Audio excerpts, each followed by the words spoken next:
ছিল আমার অনেক শখের, বানিয়েছিলাম প্রায় দীর্ঘদিন ধরে বড়, অনেক যত্ন নিয়েছিলাম।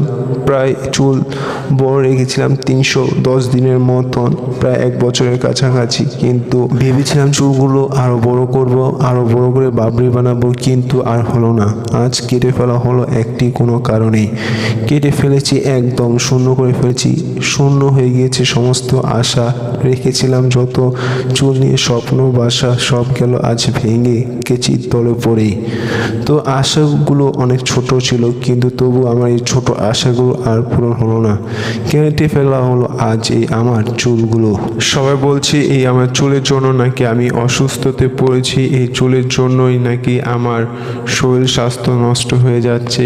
তো আমি কিরকমতে কান দিইনি, এখনও প্রচুর অসুস্থ হয়ে গিয়েছি। তো একটু সুস্থ হওয়ার পর সবার কথা মতনই চুল কাটছি। তো সবাই বললে নাকি এই চুলগুলোর জন্যই আমার প্রচুর জ্বর, প্রচুর শরীর খারাপ হয়ে গিয়েছে। সবাই বলছে চুল কাটলে নাকি আমি ভালো হয়ে যাব। এখন দেখা যাক আমার এই শখের চুলগুলা কেটে ফেলার পর আমি আসলে কতটা সুস্থ হই। আর কাটতে প্রচুর খারাপ লাগছে, তবু কেটে ফেলবো, কী করার। আজ না হোক কাল তো এই চুলগুলা কাটতে তো হবে না, তো আজই কাটলাম। সবার কথা রাখতে গিয়ে নিজে শখের চুলগুলা ফেলে দিলাম। আর শরীরে যদি আজ অসুস্থ না হতো তাহলে হয়তো আজও এই চুলগুলা কাটানো হতো না। তো শরীর অসুস্থ হওয়ার কারণে আজ এই চুলগুলা কাটতে হচ্ছে। বাসার থেকে প্রচুর সবাই বকাবকি করছে, এমনকি বাসার সবাই বন্ধুবান্ধব সবাই বলছে চুলগুলা কেটে ফেলতে, তাই যার কারণে শখের চুলগুলা কেটে ফেললাম।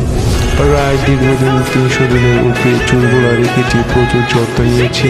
এই চুলগুলো নিয়ে অনেক কিছু করবো ভেবেছিলাম, কিন্তু আর কিছুই করা হলো না। অবশেষে চুলগুলো কেটে ফেলতে হলো, কী করা।